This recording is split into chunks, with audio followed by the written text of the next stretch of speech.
आप सब हमारे साथ बने रहिए। वीडी शर्मा साहब हमारे साथ जुड़ गए हैं, बीजेपी के प्रदेश अध्यक्ष। सर, आपका बहुत बहुत स्वागत है एनडीटीवी पर। आपने वक्त निकाला हमसे बातचीत करने के लिए।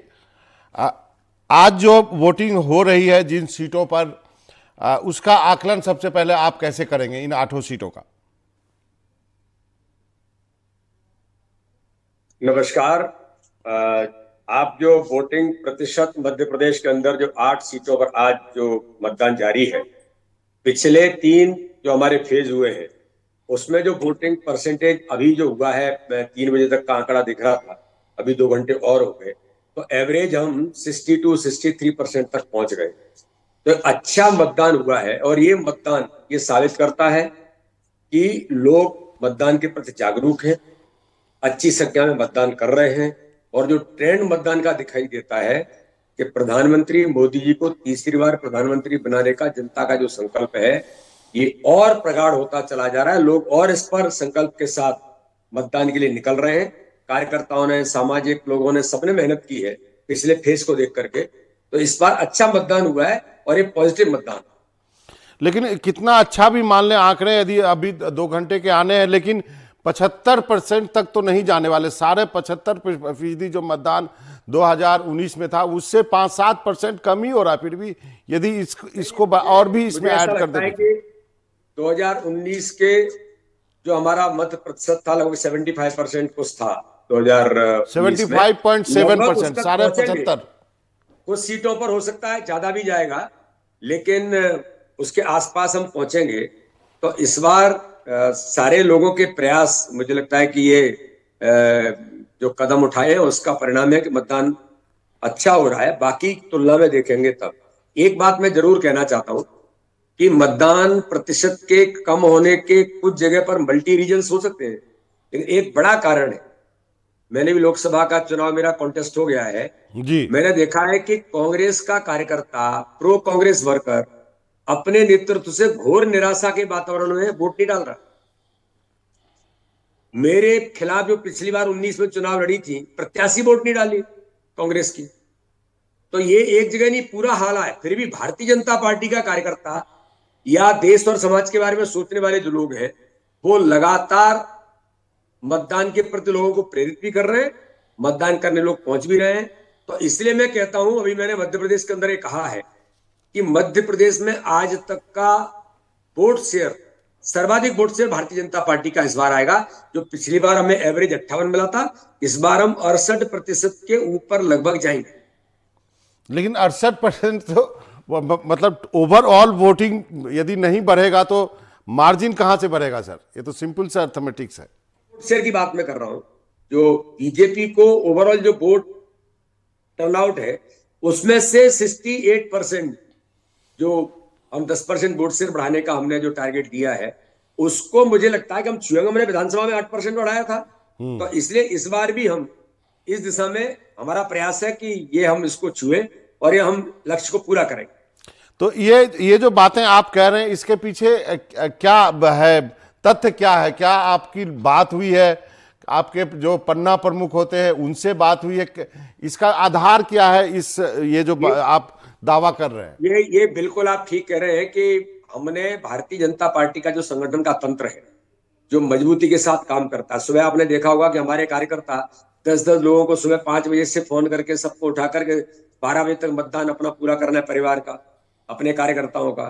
तो ये हमारा जो टेक्निकल पूरा एक सेटअप है, इस सेटअप में जब हम बात करते हैं तो वो हमें बताता है। जैसे मैंने अपनी लोकसभा का फीडबैक लिया हर बूथ से, 22,93 बूथों से लिया, तो कार्यकर्ता का ऐसा मानना है कि हमको 75 से 76-78 तक हम जाएंगे जो हमारा वोट शेयर होगा।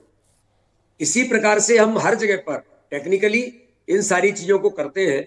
उसके आधार पर ही मैं कह रहा हूं कि आज तक के इतिहास का सर्वाधिक vote share Bharatiya Janata party को मिलेगा, जो इस बार के चुनाव में मोदी जी का नेतृत्व है। क्योंकि देखिए, जनता मोदी जी को वोट करना चाहती है, मोदी जी को तीसरी बार प्रधानमंत्री देखना चाहती है। विकास और गरीब कल्याण आज पूरे भारत के अंदर, मध्य प्रदेश के अंदर, गांव-गांव के अंदर ये जो हुआ है, तो विकास और गरीब कल्याण के काम जो हुए हैं, हर गरीब के जीवन में खुशी लाने का काम मोदी जी ने किया है। ये हमारी ताकत है। छिंदवाड़ा जैसी जगह पर 14 लाख आयुष्मान कार्डधारी जो 5 लाख रुपए फ्री में इलाज कराने का अधिकार देता है, ये हमारी ताकत है। तो छिंदवाड़ा। ये तो शर्मा सर, ये तो 4 तारीख को मालूम चलेगा, लेकिन मेरा एक सवाल इंदौर को लेकर के है। इंदौर में जो कुछ हुआ उसको आप कैसे एक्सप्लेन करेंगे? क्या ये लोकतंत्र के लिए ठीक है? ये लोकतंत्र के साथ धोखा किया है। लेकिन मैं आपसे बोलना चाहता हूं, ये धोखा करने वाला कौन है? कांग्रेस का प्रत्याशी। कांग्रेस का प्रत्याशी कौन है? कांग्रेस के प्रदेश के अध्यक्ष जीतू पटवारी के सबसे क्लोज बस। अब ये धोखा जनता के साथ, इंदौर के साथ, कांग्रेस के साथ किसने दिया है? कांग्रेस के ही आपके कार्यकर्ता ने दिया। तो इसलिए जिम्मेदार कौन है? जिम्मेदार तो कांग्रेस है ना। तो लोकतंत्र को धोखा देने का काम कांग्रेस कर रही है। आपका सिक्का खोटा निकल रहा है और आप जनता को नोटा डालने की बात करते हैं। नहीं, ये तो अच्छी बात है कि सिक्का खोटा है तो नोटा ना दबाए, लेकिन उनका तो ये कहना है कि आपने प्रलोभन दिए होते, आप डराते धमकाते हैं, इससे ऐसा हो रहा है। मैं आपको एक बात कहना चाहता हूं कि कांग्रेस के प्रत्याशी ने प्रेस कॉन्फ्रेंस करके कहा, मैं स्वयं अपने मन से, स्वयं की इच्छा से अपना फॉर्म विड्रॉवल कर रहा हूं। आज मुझे लगता है कि देश मोदी जी के साथ जा रहा है, तो मैं भी जाना चाहता हूं। अब हमारे दरवाजे पर कोई आएगा तो हम पानी तो पिलाएंगे उसको, तो घर से भगा देंगे? ये तो कांग्रेस को अपना घर देखना चाहिए। मेरे लोकसभा में इंडी गठबंधन को सीट गई, पहले एक प्रत्याशी आया, वो बदल दिया, फिर दूसरा प्रत्याशी आया, फॉर्म भरने में जो गुड़ाबाग हुआ, और उसके बाद जब वो कहते हैं, आरोप लगाते हैं, तो कोर्ट के अंदर हम जाएंगे नहीं। तो मजाक नहीं है ना। लोकतंत्र है, लोकतंत्र में जनता भी कुछ जानती है। अब पुरी की प्रत्याशी ने फॉर्म विड्रॉवल कर दिया, क्या लेना बीजेपी का? नहीं, लेकिन तो ये तो आपका अपना घर है, आपको देखना चाहिए। भारतीय जनता पार्टी न किसी पर दबाव डालती है, न किसी के यहाँ जाती है।